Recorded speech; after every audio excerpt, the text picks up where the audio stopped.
जय श्री गणेश। आज मैं आपको अधिक मास के शुक्ल पक्ष की एकादशी यानी कि 11 की कहानी सुनाने जा रही हूँ। अगर आपको पसंद आए तो लाइक और सब्सक्राइब जरूर करें।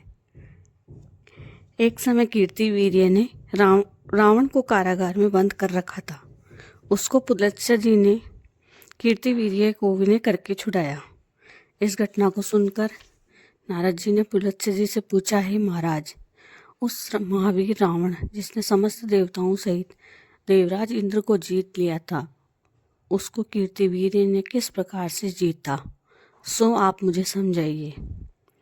इस पर पुलत्स्य जी बोले, हे नारद, आप पहले कीर्तिवीर्य की उत्पत्ति के विषय में सुनो। त्रेता युग में महिष्मती नाम की नगरी में उपकीर्तिवीर्य राजा राज्य करता था। उस राजा की 100 स्त्रियां थीं। उनमें से किसी के भी राजा राज्यभार लेने वाला योग्य पुत्र नहीं था। उस राजा ने पुत्र की प्राप्ति के लिए यज्ञ किए, परंतु सब असफल रहे।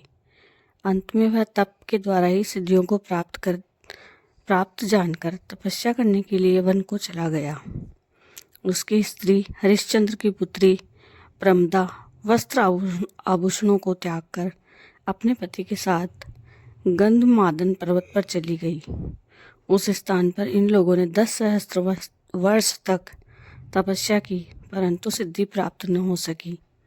राजा के शरीर में केवल हड्डियां ही हड्डियां रह गई थी।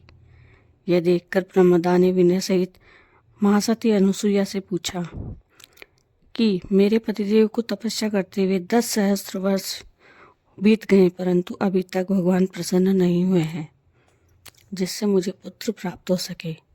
अब आप ही मुझे कोई ऐसा व्रत बतलाइए जिससे मुझे पुत्र की प्राप्ति हो।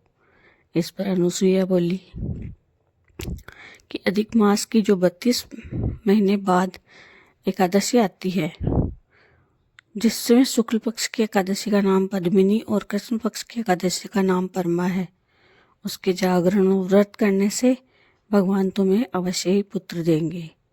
इसके पश्चात अनुसुईया जी ने व्रत की विधि बतलाई। अनुसुईया की बतलाई हुई विधि के अनुसार प्रमदा ने एकादशी का व्रत और रात्रि में जागरण किया। इससे भगवान विष्णु उस पर अत्यंत प्रसन्न हुए और वरदान मांगने के लिए कहा। रानी इस पर भगवान की स्तुति करने लगी। रानी ने कहा कि आप यह वरदान मेरे पति को दीजिए। प्रमदा का वचन सुनकर भगवान विष्णु बोले, हे प्रमदे, अधिक मास मुझे बहुत प्रिय है, जिसमें एकादशी का व्रत और जागरण तुमने विधि पूर्वक किया है, इसलिए मैं तुम पर बहुत प्रसन्न हूँ। इतना कहकर भगवान विष्णु राजा से बोले कि हे राजेंद्र, तुम अपनी इच्छा के अनुसार वर मांगो, क्योंकि तुम्हारी स्त्री ने मुझको प्रसन्न किया है। भगवान की सुंदर वाणी को सुनकर राजा बोला, हे भगवान, आप मुझे सबसे श्रेष्ठ, सबके द्वारा पूजित और आपके अतिरिक्त देव दानव मनुष्य आदि से अजैब उत्तम पुत्र दीजिए। भगवान उससे तथास्तु कहकर अंतर्ध्यान हो गए। वह दोनों अपने राज्य को वापस आ गए। उन्हीं के वह कीर्तिवीर्य उत्पन्न हुए थे। वह भगवान के अतिरिक्त सबसे अजय थे। इसी से उन्होंने रावण को भी जीत लिया था। यह सब पद्मिनी के व्रत का प्रभाव था।